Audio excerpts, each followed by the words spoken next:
December 22nd, 1944. The frozen Belgian countryside lay wrapped in an eerie silence, broken only by the distant rumble of artillery and the crunch of Wehrmacht boots trudging through knee-deep snow.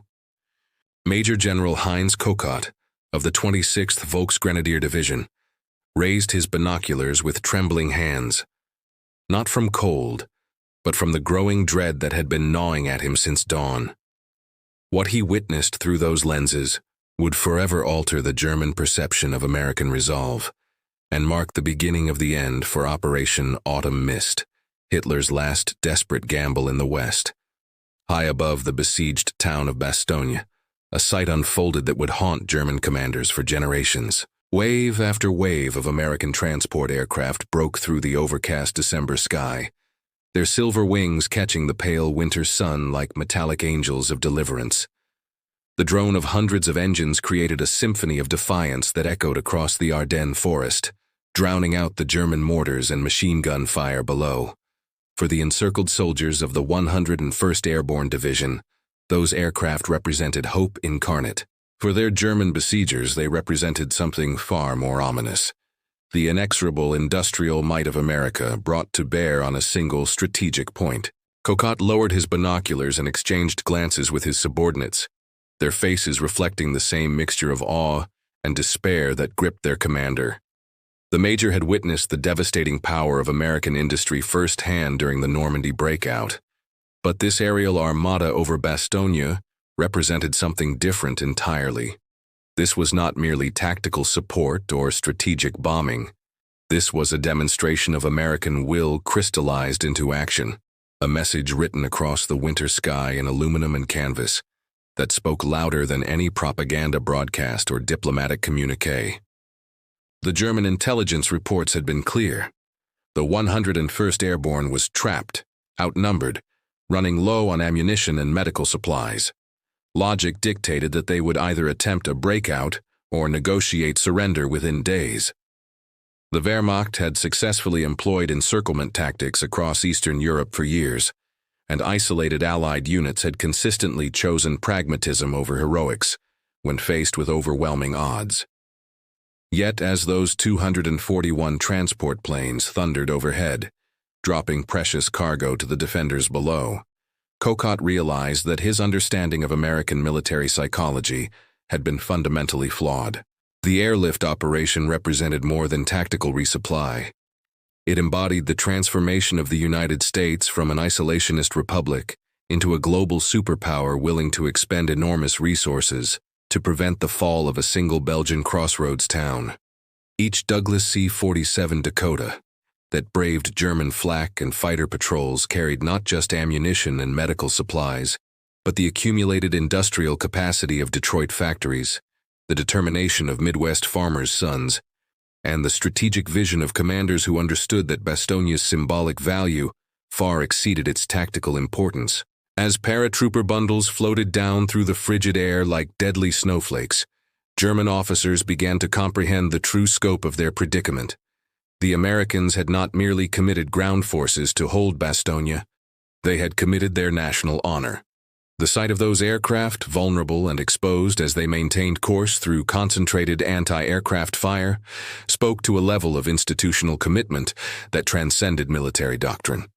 This was not a tactical decision made by field commanders. This was American grand strategy made manifest in the December sky above Belgium. December 23, 1944. Colonel Wilhelm Wiebig of the 77th Grenadier Regiment watched through his command post window as American supply bundles continued to drift earthward despite his division's concentrated anti-aircraft fire. The sight triggered memories of his younger brother Franz, who had written from the Eastern Front about the endless streams of Soviet equipment that seemed to multiply regardless of German tactical victories. Now, witnessing this aerial demonstration above Bastogne, Wiebig understood that Germany faced the same inexhaustible enemy on both fronts, nations that could replace losses faster than the Wehrmacht could inflict them. The morning intelligence briefing had revealed disturbing statistics that contradicted everything German military doctrine had taught about siege warfare. According to intercepted Allied communications, The Americans had designated this resupply mission as Operation Repulse, mobilizing aircraft from bases across England and France. The 8th and 9th Air Forces had diverted strategic bombers from industrial targets specifically to support the Bastogne garrison, demonstrating a flexibility in resource allocation that German logistics officers found incomprehensible given their own chronic shortages. Wiebig's aide, Lieutenant Klaus Brenner, entered the dugout carrying the latest casualty reports from their attempts to intercept the supply drops. The numbers painted a grim picture. 15 German aircraft shot down attempting to disrupt the airlift, compared to only 3 American transports lost. More troubling still was the intelligence assessment suggesting that American fighter escorts were operating from newly constructed advanced airfields, some completed in just days, specifically to provide closer support for Bastogne operations. The colonel reflected on his pre-war service as a military attaché in Washington, where he had toured American automobile factories and witnessed assembly line efficiency that German industry had never achieved. Those same organizational principles were now being applied to warfare on a scale that dwarfed European military traditions. The American approach to the Bastogne crisis embodied this industrial philosophy. Rather than accepting tactical constraints, they had simply manufactured solutions through overwhelming application of resources and logistics coordination. As referenced in Stephen Ambrose's comprehensive analysis of the Battle of the Bulge, the German High Command had fundamentally miscalculated American institutional responses to tactical setbacks. German military culture emphasized tactical brilliance and individual initiative to overcome material disadvantages, while American doctrine increasingly relied on systematic application of industrial superiority to solve operational problems. This philosophical difference was nowhere more apparent than in the skies above Bastogne, where German pilots flying fuel-starved fighters confronted American air crews supported by seemingly unlimited logistics networks. The psychological impact on German ground forces proved as devastating as the material effects. Soldiers who had been told that Allied air power was stretched thin across multiple fronts now watched hundreds of aircraft devoted exclusively to supplying a single surrounded unit. The message was unmistakable. America possessed such overwhelming resource advantages that it could afford tactical extravagances that would bankrupt European military establishments. This realization began to corrode German morale more effectively than Allied propaganda broadcasts ever could. Wiebig studied aerial reconnaissance photographs showing American supply drops with mathematical precision, parachutes deployed in perfect formations, cargo distributed according to predetermined patterns that suggested extensive planning and training. This level of organizational sophistication, in what should have been an emergency improvisation, revealed institutional capabilities that German intelligence had consistently underestimated throughout the war. The Americans had not merely responded to the Bastogne crisis, they had systematically engineered its solution with the same methodical approach they applied to mass production of Sherman tanks and Liberty ships. The colonel's thoughts turned to his son serving with Army Group Center, facing similar overwhelming odds against Soviet forces equipped with American Lend-Lease material. The parallel was inescapable.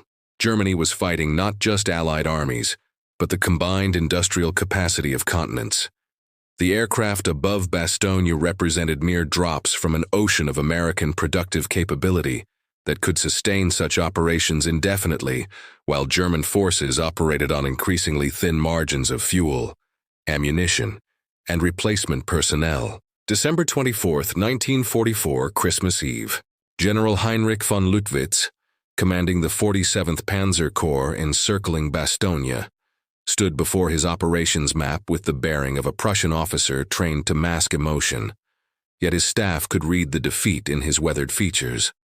The red pins marking German positions had not moved in 72 hours, while blue pins representing American strength estimates continued to multiply with each intelligence update. The aerial resupply operation had transformed from tactical nuisance into strategic nightmare, demonstrating American capabilities that rendered traditional German siege doctrine obsolete. The Christmas Eve morning briefing had delivered the most sobering intelligence assessment of the entire Ardennes offensive. American aircraft losses during the Bastogne airlift operations totaled less than 2% of sorties flown, while German interceptors had lost nearly 40% of committed aircraft. These statistics reflected not just tactical superiority, but fundamental differences in national industrial capacity that no amount of German tactical brilliance could overcome. The Americans were replacing losses faster than German forces could inflict them, while simultaneously expanding their operational capabilities through construction of forward airfields and deployment of additional squadrons. Luftwaffe's intelligence officer, Major Ernst Goldman, presented intercepts from American communications that revealed the true scope of Allied logistics coordination. The Bastogne resupply operation involved not just aircraft from the European theater of operations, but training units recalled from the United States, transport squadrons diverted from the Pacific theater, and even civilian airline crews pressed into military service.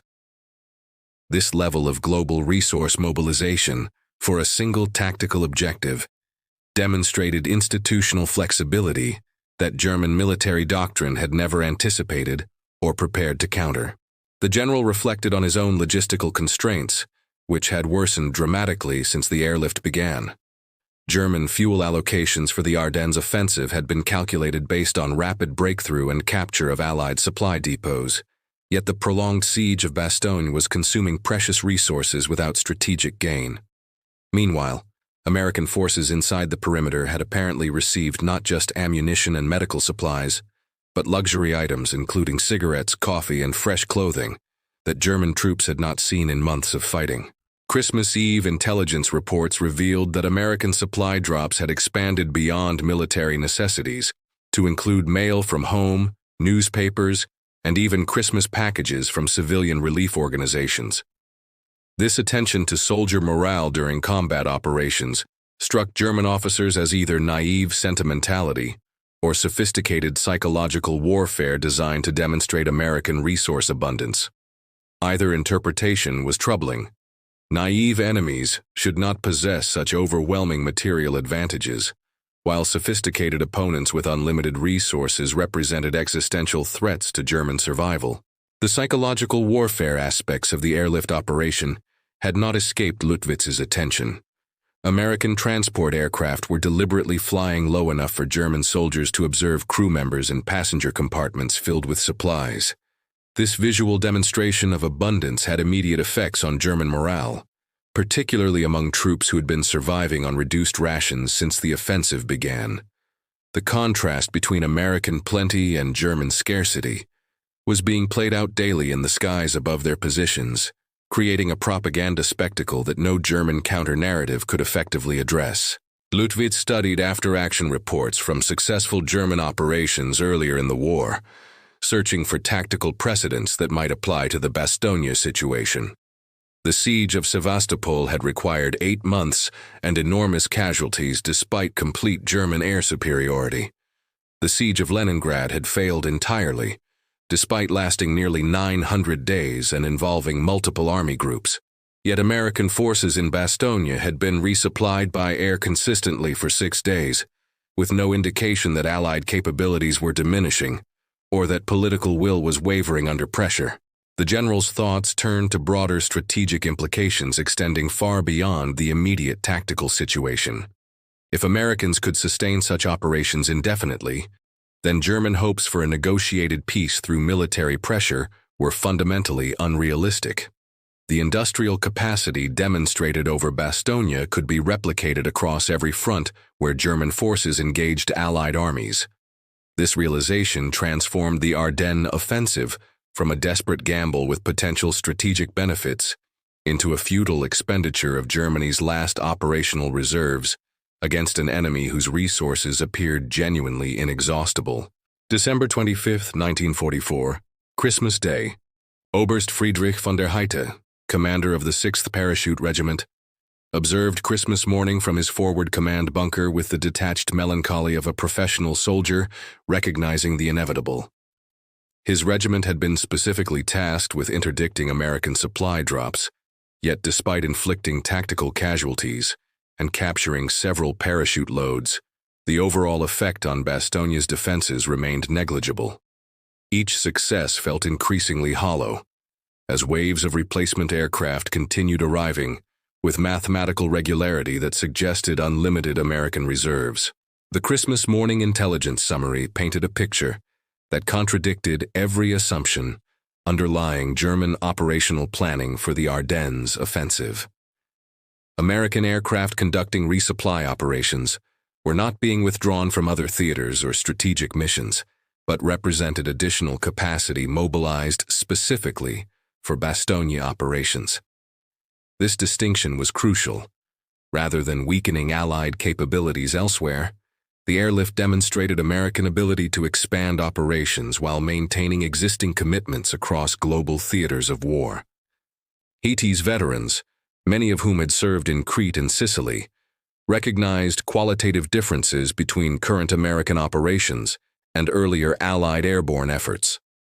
The precision of supply drops, coordination between transport and fighter aircraft, and sustained tempo of operations reflected institutional learning and resource allocation that German forces could not match. More disturbing was evidence that American crews were treating these dangerous missions as routine training exercises, rotating personnel frequently enough to prevent fatigue while maintaining operational effectiveness. The psychological impact on German paratroopers proved particularly severe, given their elite status and professional pride.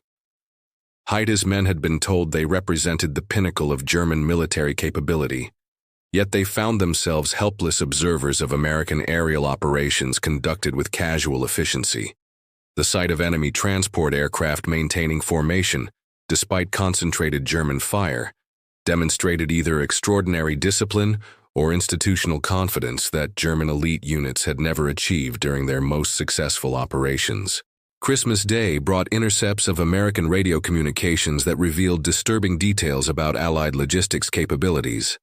The Bastogne airlift was being coordinated from multiple command centers using communication systems that allowed real-time adjustment of flight routes, cargo distribution, and escort assignments. This level of technological sophistication in tactical operations suggested strategic planning capabilities that German high command had consistently underestimated throughout the war. Haida reflected on his pre-war studies of American industrial capacity, which had focused primarily on steel production and automotive manufacturing. The organizational principles that made American assembly lines so efficient were now being applied to military operations with devastating effect. The Bastogne airlift represented warfare conducted according to industrial management theories rather than traditional military doctrine, treating logistical challenges as engineering problems to be solved through systematic application of resources and technology. The colonel's intelligence staff had compiled detailed analyses of American cargo loading procedures observed during low-altitude supply drops. The standardization of container sizes, parachute deployment systems, and ground recovery protocols indicated planning processes that extended far beyond immediate tactical requirements. Americans had apparently anticipated siege scenarios and developed systematic responses that could be implemented whenever similar situations arose, suggesting institutional preparation for prolonged global warfare that German military planners had not seriously considered. The broader strategic implications were becoming clear to experienced German officers who understood logistics fundamentals. If Americans could sustain Bastogne indefinitely through airlift operations, then no German tactical success could produce lasting strategic advantages. The Wehrmacht's traditional approach of achieving decisive victories through superior tactics and operational art was being negated by American ability to replace losses and sustain operations regardless of immediate tactical outcomes. This represented a fundamental shift in the nature of warfare that German military doctrine was unprepared to address. As referenced in John Toland's detailed examination of the Battle of the Bulge, German officers increasingly recognized that they were fighting not just American armies, but American civilization itself, an entire continental economy organized for war production on scales that European nations could not approach. The aircraft above Bastogne, were merely visible symbols of industrial capabilities that could produce unlimited replacements for any losses German forces might inflict. December 26, 1944. General Major Kurt Mühring, artillery commander for the siege forces surrounding Bastogne, experienced his moment of strategic revelation while observing the 6th consecutive day of American airlift operations through his artillery spotting scope. The mathematical precision of the resupply flights had evolved into something resembling industrial routine, with transport aircraft arriving according to schedules that German intelligence could predict with uncomfortable accuracy. This predictability, rather than representing tactical vulnerability, demonstrated American confidence in their ability to maintain operations regardless of German countermeasures. The morning's intelligence briefing had included captured American documents that revealed the true scope of Allied logistics planning for the Bastogne operation. Supply manifests indicated that American forces inside the perimeter were receiving not just combat essentials, but medical supplies sufficient for major surgical procedures, communications equipment for multiple redundant command networks, and ammunition stocks that exceeded German estimates of defensive requirements by substantial margins. This level of logistical abundance suggested strategic planning that anticipated prolonged siege operations while maintaining multiple contingency options. Mühring's artillery batteries had been attempting to disrupt supply drops through concentrated fire on designated drop zones, yet American aircraft continued to complete their missions with losses that barely registered against overall operational tempo. German artillery observers reported that American transport crews were adjusting drop patterns in real time to avoid concentration areas, indicating tactical flexibility supported by superior communication systems and training standards. The Americans were treating German countermeasures as technical problems to be solved, rather than strategic threats to be avoided. The psychological effect on German artillery crews had become a more serious concern than material losses inflicted on American operations. German soldiers trained to view artillery as the decisive arm of modern warfare found their weapons ineffective against enemies who could simply fly over defensive positions and deliver supplies with impunity. This fundamental challenge to German military doctrine was undermining confidence in traditional tactical approaches that had proven successful against other European armies. The General Major studied intelligence summaries suggesting that American airlift capabilities were expanding rather than diminishing under German pressure. Additional squadrons were being deployed to European airfields specifically to support Bastogne operations, while aircraft maintenance units were establishing forward facilities to reduce turnaround times between missions. This escalation demonstrated American willingness to invest additional resources rather than accepting tactical constraints, representing an approach to warfare that German logistics doctrine had never anticipated. Mühring reflected on his experiences during the successful German offensive operations of 1939 through 1942, when Wehrmacht forces had consistently achieved decisive victories through superior operational art and tactical innovation. The Bastogne airlift represented a completely different paradigm of warfare, where tactical brilliance was being systematically negated by overwhelming material superiority and institutional persistence. The Americans were not attempting to outmaneuver German forces. They were simply overwhelming them through sustained application of resources. Intelligence reports indicated that the Bastogne airlift was being used as a training exercise for American transport crews destined for Pacific theater operations, suggesting that these expensive and dangerous missions served multiple strategic purposes beyond immediate tactical requirements. This multi-layered approach to military operations reflected planning sophistication that German high command had not recognized or prepared to counter during the initial phases of the Ardennes offensive. The broader implications for German strategic planning were becoming unavoidable as the siege entered its second week. If American forces could maintain indefinite resistance in Bastogne through airlift operations, then German hopes for breakthrough and capture of Allied supply depots were unrealistic. The prolonged siege was consuming German reserves while strengthening American positions, creating a tactical situation that favored defenders despite their theoretical disadvantages in numbers and position. Christmas had passed without the anticipated American collapse or breakthrough attempt, suggesting that Allied commanders possessed strategic patience supported by unlimited logistics capabilities. German planning had assumed that encircled forces would either attempt costly breakout operations or negotiate surrender within days of being surrounded. The Bastogne garrison's apparent willingness to maintain static defense indefinitely represented a fundamental challenge to German operational doctrine based on rapid decision and exploitation of tactical advantages. December 27, 1944. Hauptmann Werner Steinbach, intelligence officer for Army Group B, completed his comprehensive analysis of American logistics capabilities with the grim satisfaction of a pathologist documenting terminal illness. His report, destined for Field Marshal Walter Model and eventually Hitler himself, contained statistics that transformed the Bastogne siege from tactical setback into strategic catastrophe. The numbers told a story of American industrial capacity that German intelligence had systematically underestimated since 1941, with consequences that now threatened the survival of the Reich itself. The intelligence summary revealed that American aircraft conducting Bastogne operations represented less than 5% of total Allied air transport capacity in the European theater, which itself represented only a fraction of global American logistics capabilities. Transport aircraft diverted from Pacific operations were being replaced by new production faster than German forces could inflict losses, while pilot training programs were producing replacement aircrews at rates that rendered German tactical victories meaningless in strategic terms. The Americans were not struggling to maintain the airlift.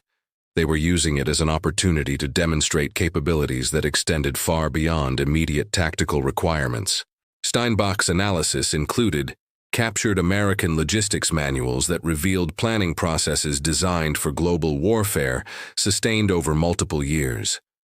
The organizational structures supporting the Bastogne airlift were scalable to continental operations, with redundant command systems, alternative supply sources, and replacement procedures that could function indefinitely without degradation. German military doctrine, by comparison, was optimized for rapid campaigns with decisive outcomes, lacking institutional frameworks for prolonged conflicts against enemies with unlimited resources. The captain's intelligence network had intercepted American communications confirming that Bastogne operations were being coordinated with broader strategic planning for spring offensives across all European fronts.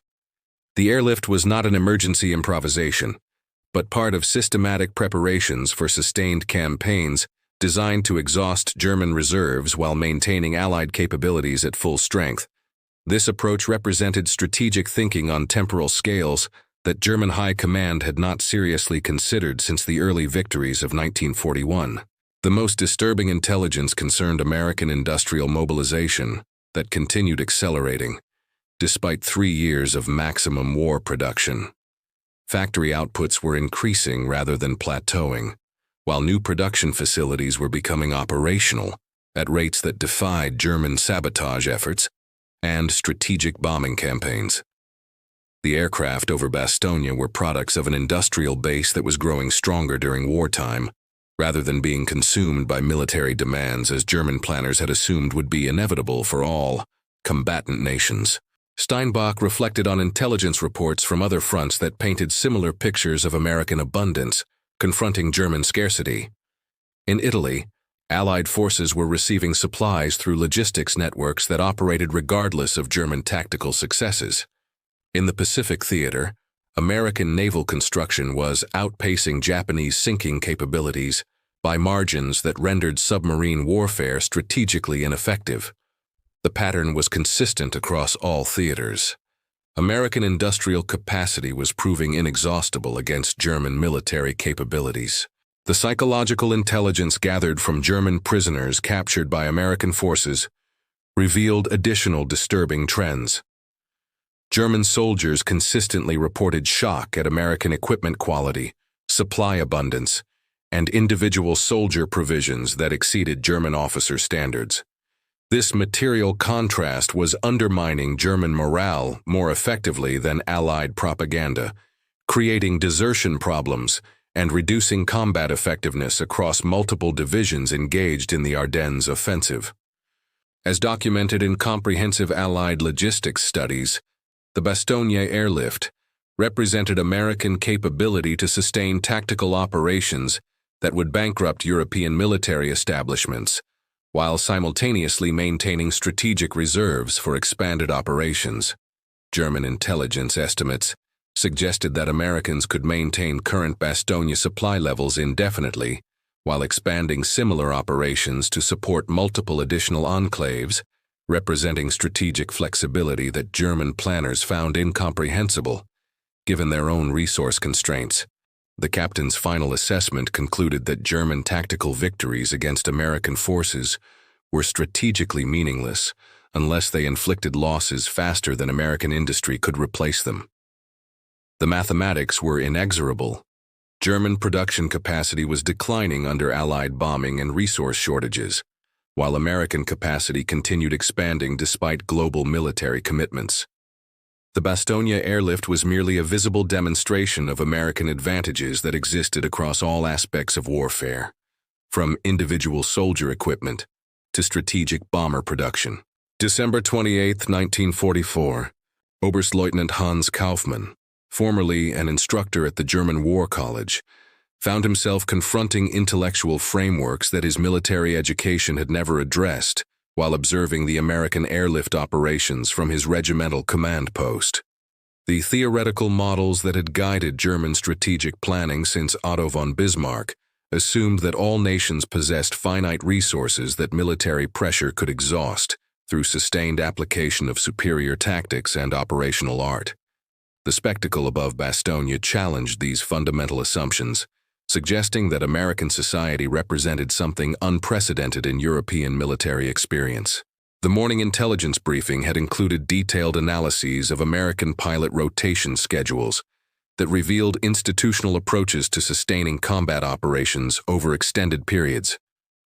German aircrew doctrine emphasized individual pilot skill and experience, creating irreplaceable assets whose loss significantly degraded unit capabilities. American procedures treated pilots as interchangeable components within larger systems, rotating personnel frequently enough to prevent fatigue, while maintaining operational effectiveness through superior training standardization and equipment reliability. Kaufmann studied intercepted American training manuals that revealed educational philosophies completely different from German military traditions. American military education emphasized systematic problem-solving and resource management rather than tactical brilliance and personal leadership, producing officers who viewed warfare as engineering challenges to be solved through methodical application of available tools. This approach explained American willingness to commit enormous resources to tactical objectives that German commanders would consider wasteful or unnecessary. The psychological profiles of captured American aircrews had provided disturbing insights into enemy morale and motivation. Unlike German pilots who fought with desperate determination born from existential necessity, American aircrews displayed casual confidence based on institutional support systems that guaranteed replacement of losses and unlimited supply availability. They were not fighting for survival, but conducting professional duties with technological advantages that rendered individual heroism less important than systematic execution of predetermined procedures. The Oberstleutnant reflected on his pre-war academic research into American industrial development, which had focused primarily on manufacturing efficiency and technological innovation. The organizational principles that had made American corporations successful in civilian markets were now being applied to military operations with devastating effectiveness. The Bastogne airlift represented warfare, conducted according to business management theories rather than traditional military doctrine, treating logistical challenges as engineering problems rather than strategic constraints. German intelligence had consistently underestimated American ability to sustain simultaneous operations across multiple global theaters while maintaining strategic reserves for unexpected contingencies. The resources devoted to Bastogne represented discretionary capability rather than maximum effort, suggesting that American military potential remained largely untapped despite 3 years of global warfare. This realization transformed German strategic calculations from optimistic to catastrophic, indicating that no level of German tactical success could produce meaningful strategic advantages against such overwhelming resource disparities. The broader cultural implications were becoming apparent to German officers with sufficient education to understand sociological factors affecting military performance. American society appeared capable of sustaining wartime production indefinitely, without experiencing the social stress and resource exhaustion that had plagued European nations during prolonged conflicts. The industrial abundance demonstrated over Bastogne reflected civilian economies that had grown stronger during wartime, rather than being consumed by military demands.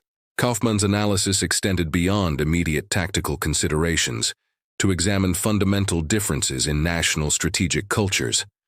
German military tradition emphasized decisive campaigns with rapid conclusions, reflecting geographic constraints and resource limitations that demanded efficient use of available capabilities.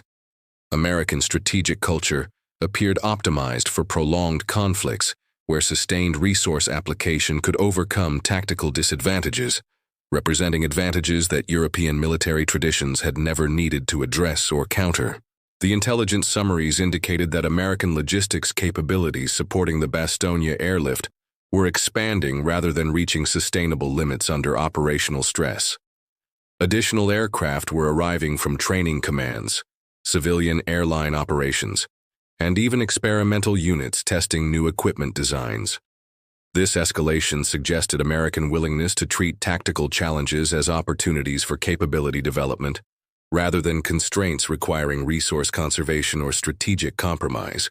The final element of Kaufmann's assessment addressed psychological warfare implications that extended beyond immediate military considerations. The daily spectacle of American abundance flying over German positions was demonstrating Allied capabilities to civilian populations throughout occupied Europe, undermining German political control more effectively than resistance movements or propaganda broadcasts. The message was clear. American resources were sufficient to sustain any level of commitment necessary to achieve victory, regardless of German countermeasures or tactical successes. December 29, 1944, Field Marshal Walter Model stood before his situation map in the Army Group B command bunker, studying red arrows that had remained stationary for 8 days, while blue symbols representing American strength continued multiplying with each intelligence update. The architect of Germany's most successful defensive operations during the retreat from Moscow now faced a strategic reality that rendered his tactical expertise irrelevant. The Bastogne airlift had evolved from operational setback into existential revelation, demonstrating American capabilities that made German victory impossible, regardless of tactical brilliance or operational innovation. The final intelligence summary from all German units engaged in the Ardennes offensive painted a picture of systemic failure that transcended immediate tactical concerns. American forces throughout the sector were being resupplied by air with abundance that exceeded peacetime logistics standards, while German units operated on increasingly restricted fuel and ammunition allocations. The contrast was not merely quantitative but qualitative, reflecting fundamental differences in industrial capacity and strategic planning that German military doctrine had failed to comprehend or address. Model reflected on his communications with Hitler during the planning phases of Operation Autumn Mist, when the Führer had insisted that American military capabilities were exaggerated and that determined German assault could achieve breakthrough against enemies lacking traditional European military virtues. The evidence above Bastogne conclusively refuted these assessments, revealing American military systems that combined overwhelming resources with operational sophistication that German forces could not match despite superior individual training and tactical experience. The Field Marshal's staff had compiled comprehensive analyses of American logistics coordination during the airlift operations, revealing planning processes that integrated multiple command levels with technological systems that German communications could not replicate. The Americans were conducting tactical operations with strategic oversight, maintaining real-time coordination between aircraft, ground forces, and support elements across distances that would strain German administrative capabilities under peacetime conditions. The psychological impact on German forces throughout Army Group B had become more significant than material losses inflicted by American operations. German soldiers, trained to view their military as the world's most professional and capable force, found themselves confronting enemies who treated complex military operations as routine administrative procedures. The casual efficiency of American airlift operations was undermining German military pride more effectively than propaganda campaigns designed specifically for that purpose. Model-studied intelligence assessments indicating that the Bastogne airlift represented American capability to establish and maintain multiple similar operations simultaneously across European and Pacific theaters. The resources devoted to a single surrounded garrison exceeded total German air transport capacity, yet represented discretionary allocation rather than maximum effort from American logistics networks. This revelation transformed German strategic calculations from difficult to impossible, indicating that no level of tactical success could achieve meaningful strategic objectives against such overwhelming resource disparities. The broader strategic implications extended far beyond the immediate Ardennes operation to encompass fundamental questions about German survival as an independent nation. If Americans could sustain indefinite tactical operations like Bastogne, while maintaining strategic reserves for expanded commitments, then German hopes for negotiated peace through military pressure were completely unrealistic. The industrial capacity demonstrated over a single Belgian crossroads town could be replicated wherever American political leadership chose to apply pressure, creating strategic vulnerabilities that German military power could not address or counter. As referenced in comprehensive post-war analyses of German strategic planning failures, the Bastogne airlift revealed American industrial and organizational capabilities that German intelligence had consistently underestimated throughout the war.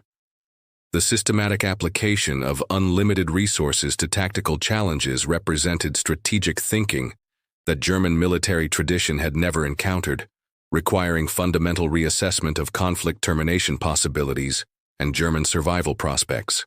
The Field Marshal's final assessment concluded that continued German resistance could only delay inevitable defeat while consuming remaining resources that might otherwise support civilian survival during the coming occupation.